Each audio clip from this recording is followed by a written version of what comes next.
아멘. 우리 옆에 계신 분과 인사하겠습니다. 주님 만납시다. 주님의 부르심에 응합시다. 주님의 부르심에 응합시다. 아멘. 아멘. 내가 낫고자 하느냐라는 제목으로 하나님 말씀 증거하도록 하겠습니다. 사람들에게는 인생에 3번의 기회가 찾아온다 이런 이야기를 해요. 뭐 여러 가지 기회가 있겠죠. 그런데 대표적으로 배움의 기회. 이제 우리가 초등생이 이제 학교를 가잖아요. 배움의 기회. 그 다음에 학교 공부 끝나면 이제 결혼의 기회가 주어지고요. 그 다음에는 우리가 뭐 직업을 갖든 또 우리가 사업가가 되든 성공의 기회를 가질 수 있는 그런 기회. 이렇게 큰 3개의 기회를 맞이한다고 합니다. 그런데 성경은 3개의 기회가 아니라 하나님께서 우리에게 주신 모든 시간, 모든 날이 우리에게 허락하신 기회이기 때문에 언제나 우리에게 기회가 열려져 있다고 얘기해요. 성경은 언제나 우리에게 기회가 열려져 있다고 말씀하십니다. 그래서 기독교, 우리 성도잖아요. 우리 예수님을 믿는 우리 기독교인들은 꼭 우리의 성공이 물질에 기반한 성공을 높은 가치로 삼으면 안 되고 오히려 물질 너머에 있는 물질과 반대되는 영원한 가치를 얼마나 추구하느냐가 우리가 성공했느냐 그렇지 않느냐로 우리가 판단할 수 있습니다. 그래서 우리에게는 몇 번이라는 정해진 숫자가 중요하지 않아요.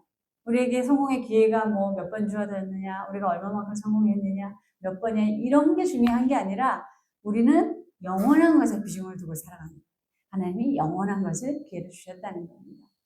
그래서 하나님께서는 우리에게 늘 기회를 주시려고 항상 하나님의 귀와 하나님의 눈을 우리에게 집중하고 계세요. 오늘도 우리에게 무엇을 필요로 하시는지 알려하시고 우리가 무엇을 원하는지를 들으려고 하신다는 거죠. 그래서 우리가 요구하고 우리가 필요한 것들을 잘 기억해 두셨다가 우리의 적절한 시기에 이렇게 채워주시는 은혜를 경험할 수 있습니다. 우리는 특별히 뭐 전 보러 가는 거나 무당이 이렇게 하는 그런 거 기독교는 절대적으로 하시면 안 돼요. 요새 뭐 유행하는 타로점이라 그래서 그 외국에서 들어온 건데 타로점이라서 뭐 카드점도 있고 또 뭐 별의별 게 다 있어요. 그래서 조그마한 집 지어놓고 예쁘게 뭐 지하 상가에도 굉장히 많더라고요. 그런 거 마귀가 유혹하는 것인데 그런 것을 사람들이 찾는 이유는 도대체 나의 성공의 때는 언젠가 궁금해서 가잖아요. 그런데 그거는 기독교에 반하는 행위예요. 하나님께서는 우리에게 모든 날을 기회를 주셨기 때문에 그런 점치는 대로 무당 쫓아가는 이런 일들은 하나님께서 가증스럽게 여기신다는 겁니다. 오늘 본문이 그런 얘기예요. 주님께서 유대인의 명절이 되어서 이 이스라엘 백성들의 명절이 되어서 예루살렘으로 올라가셨는데 그 예루살렘에서 한 오래된 병자를 만나세요. 그 베데스다라는 연못이 있는데 그 연못 옆에는 사람들의 미신적인 믿음이 있었어요. 각색 병자들이 다 그 연못에 모여 있어가지고 이 물이 막 이렇게 유동치는 그때 천사들이 자신들을 데리고 가서 병을 낫게 해주신다는 그런 미신적인 믿음을 가지고 있었는데 그 미신적인 믿음이 많은 그런 각색 병자들이 있는 그곳에 예수님이 이제 찾아가셨어요. 찾아가셔서 거기에서 오래된 병자 한 사람을 낫게 해주시는 그러한 이야기입니다. 7절 읽겠습니다. 오늘 말씀은 7절 읽겠습니다. 첫 대지 시작. 남 탓하지 맙시다. 7절 말씀 띄워주세요. 시작. 병자가 주여 우리 움직일 때 나를 못에 넣어주는 사람이 없어. 내가 가는 동안에 다른 사람이 먼저 내려가나이다. 아멘. 주님이 오랜 병자에게 찾아가셨어요. 그런데 이 병자가 우리가 읽었던 것처럼 5절에 보시면 거기 38회 된, 그러니까 38년 된 병자가 있다는 거예요. 그래서 예수님이 병이 오래된 줄 아시고 이제 이르시되 그 사람에게 먼저 찾아가셨어요. 근데 주님이 질문을 하셨는데 주님이 내가 낫고자 하느냐라고 질문을 하셨어요. 6절에 보시면 네가 낫고자 하느냐라고 물어보시니까 대답을 어떻게 했어요? 병자가 대답하되 주여 물이 움직일 때 나를 못에 넣어주는 사람이 없어요. 물에 나를 넣어주는 사람이 없어요. 내가 가는 동안에 다른 사람이 먼저 내려가서 병이 나와버렸어요. 이렇게 얘기하는 거예요. 만약에 주님이 찾아오셔서 우리 성도님들에게 어떤 질병이 있어요. 문제가 있어요. 해결해야 될 일들이 있는데 네가 해결되고자 원하니? 네가 낫고자 원하니? 이렇게 질문하시면 어떻게 대답하시겠어요? 네죠. 네, 낫게 해주세요. 제가 낫기를 원해요. 제가 해결되기를 원해요. 이게 답이에요. 그런데 지금 병자가 뭐라 그래요? 그런 대답하지 않고 물이 움직일 때 나를 못에 넣어주는 사람이 없었다는 거예요. 그래서 내가 낫지 못했다는 거예요. 자, 여기에 이 속내는 뭐냐면 자기에게 주어질 기회를 항상 남이 빼앗아 갔다는 거예요. 항상 나는 기회를 빼앗긴 사람이라고 얘기하는 거예요. 보통은 낫고 싶어요. 해결되고 싶어요. 이게 정상인데 이 사람은 지금 자신 안에 부정적인 감정으로 가득 차서 예수님이 오셔서 네가 낫고 싶니?라고 얘기했는데도 다른 사람 때문에 지금 제가 못 나았어요. 다른 사람에게 기회를 빼앗겼어요. 라고 타인에게 탓을 하고 있어요. 우리도 살면서 남 핑계 변명 많이 늘어놓을 때가 있어요. 분명히 원인은 본인에게 있는데 남에게 핑계를 하고 남 탓을 합니다. 저 사람 때문이야. 내가 이렇게 된 건 저 사람 때문이야. 내가 성공할 수 있었지만 나는 워낙 우리 집이 가난해서 나는 이렇게 살 수밖에 없어. 나는 가난해서. 돈 때문에. 내가 환경 때문에 이래. 나는 타고난 시대를 이래. 지금 목사님들이 다 그래요. 시대 전도가 안 되고 개척이 안 되는 시대라고 개척을 안 해요. 그런데 하나님께서는 계속해서 개척하라고 하시거든요. 교회를 세워가라고 하시거든요. 그런데도 자기 생각으로 핑계를 대는 거예요. 다들 취업 못하니까 나도 취업 못할 수밖에 없어 하는 웃는 청년이 우리나라에 엄청 많이 있어요.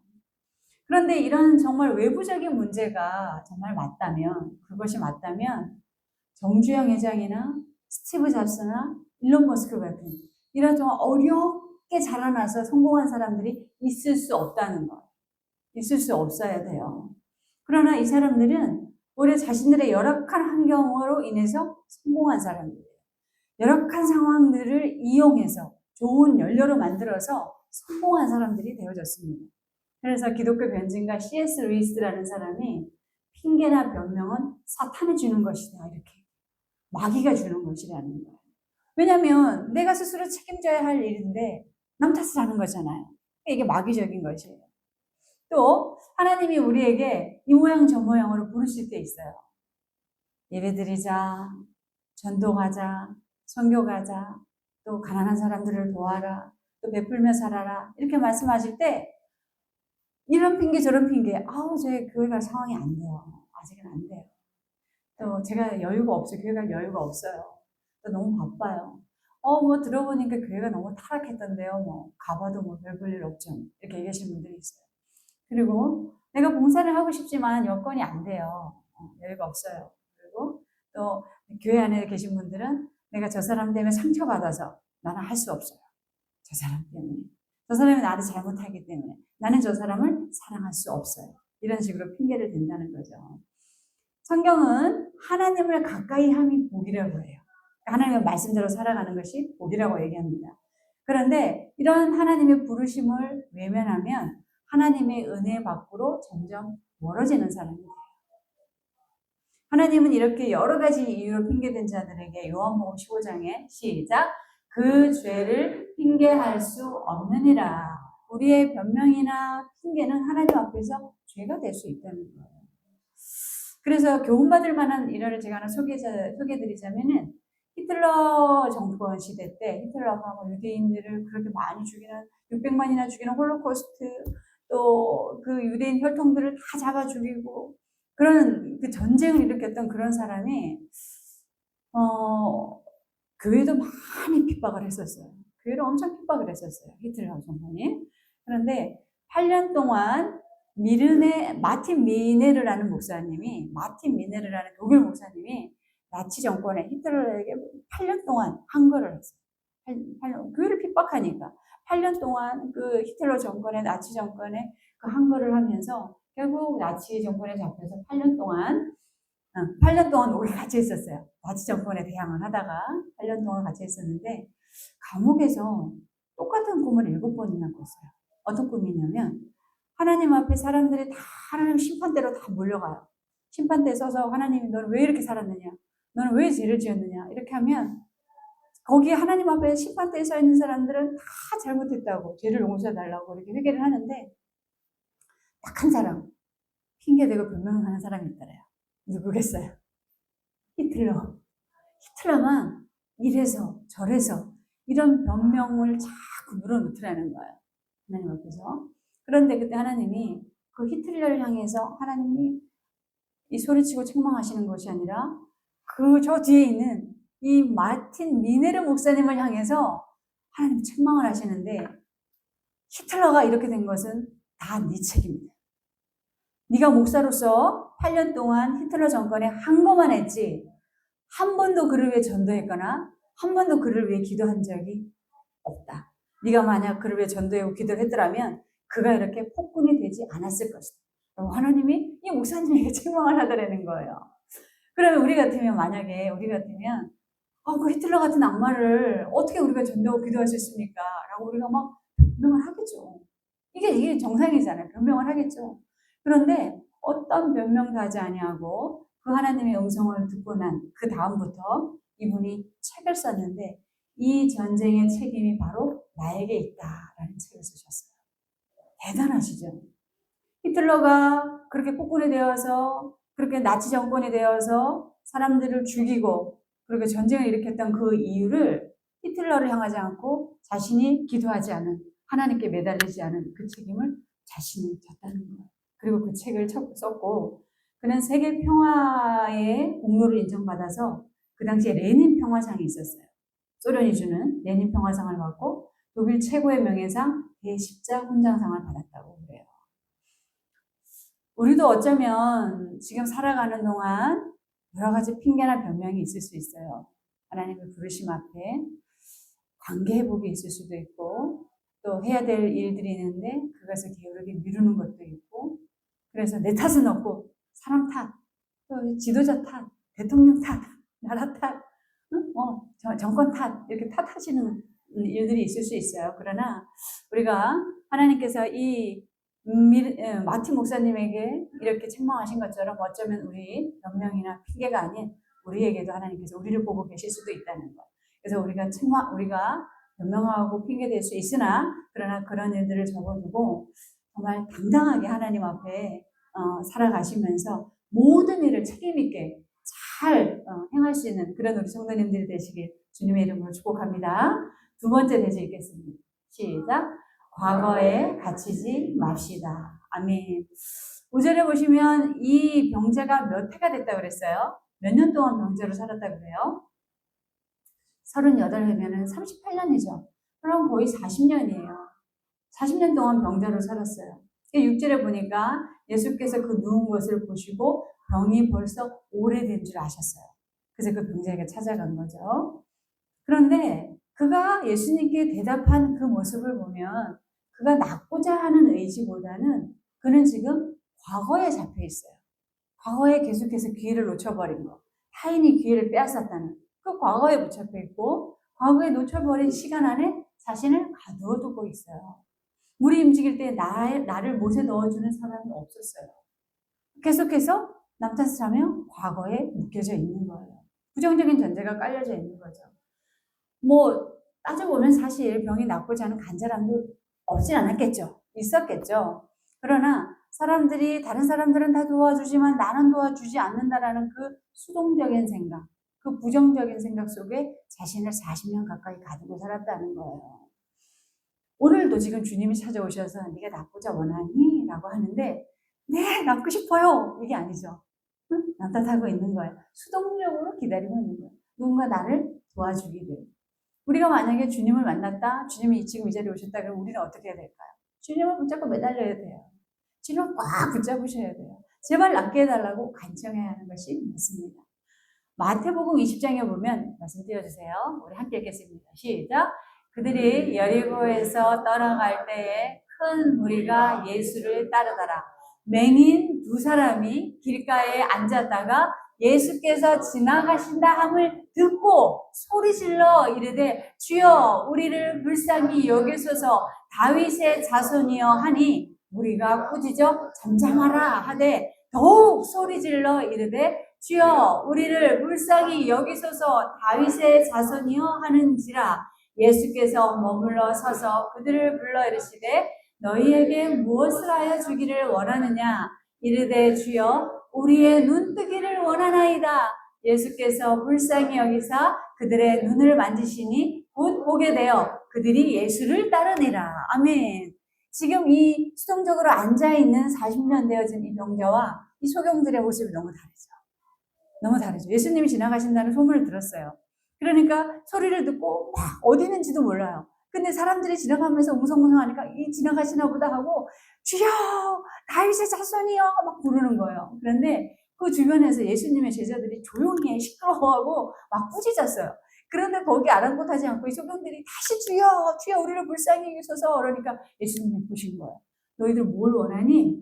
눈뜨기를 원합니다. 바로 그 자리에서 눈을 띄워주셨어요. 이런 모습이 있어야 되는 거예요. 이런 능동적인 적극적인 주님을 붙잡는 이런 모습이 있어야 돼요. 소경들은 자신들의 과거가 어떻게 어두운 삶을 살았건 거기에 함몰되지 않았다는 거예요. 예수님이 오셨을 때 그 기회를 붙잡았다는 거죠. 우리가 생각해 보건대 수동적인 사람, 그냥 안주하는 사람은 좋은 기회를 만나기가 어려워요. 더군다나 과거에 매여 있다고 생각해 보세요. 우울증 환자들 자신의 과거에 매여 있잖아요. 그 사람들은 과거에 살아요. 현재도 없고 미래도 없어요. 그래서 이 수동적이고 과거에 매여 있는 사람은 현재와 미래라는 이 귀한 시간을 그냥 싹 다 낭비해버려요. 그래서 항상 그 사람은 과거형이에요. 지금도 이스라엘 사람들이 예수님을 인정하지 않는 이유가 구약 시대의 그 번성했던 시대를 그리워하기 때문이에요. 그래서 예수님을 지금도 인정하지 않아요. 하나님의 아들 예수 그리스도로 온 그 메시아를 지금도 인정하지 않고 구약 시대 그 다윗 시대에 번성했던 그 이스라엘 시대 그리고 솔로몬 시대의 그 태평성대를 지금도 그리워하면서 하나님이 다시 오시면 다시 그 태평성대 시절로 돌아가게 해줄 거라고 그렇게 통곡의 벽에서 눈물을 흘리고 있어요. 이스라엘 백성들이 통곡의 벽에서 이런 벽에서 눈물을 흘리며 기도를 하는데 이 벽이 다윗이 솔로몬이 지었던 성전이에요. 그런데 이스라엘이 멸망하면서 다 해파되어지고 한쪽 벽만 남아있거든요. 한쪽 벽만 세워져 있어요. 그런데 지금도 그 성전이 다시 회복될 거라고 이 벽에서 머리를 대고 이 유대인 랍비들이 통곡으로 눈물로 기도하고 있어요. 예수님을 거부한 채. 발전이 없는 거예요. 우리는 과거라는 벽을 넘어서 항상 미래를 도전하는 사람이어야 합니다. 항상 미래를 도전하는 성도들이어야 돼요. 그래서 역사는 도전과 응전의 결과라고 했어요. 도전하는 사람이 역사의 주인공이 되어진다는 거예요. 도전하시는 성도님들 되시길 주님의 이름으로 축복합니다.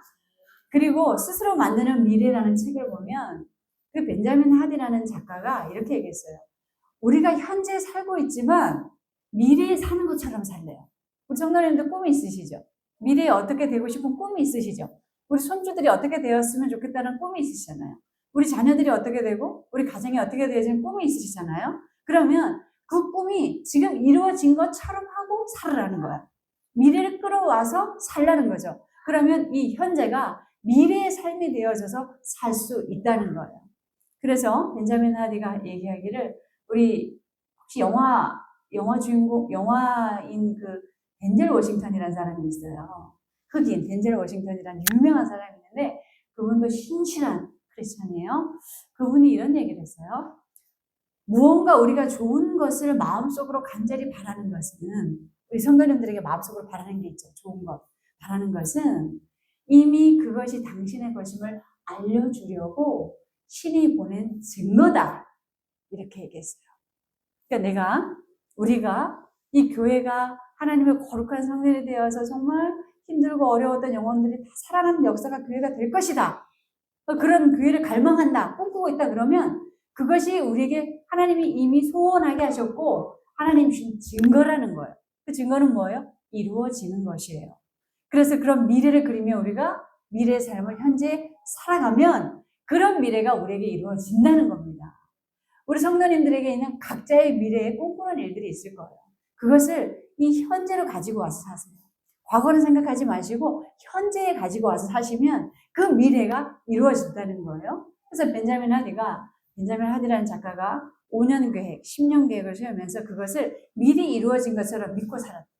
그 사람 삶에서 그것이 다 이루어졌어요. 대단한 사람이 되어졌어요.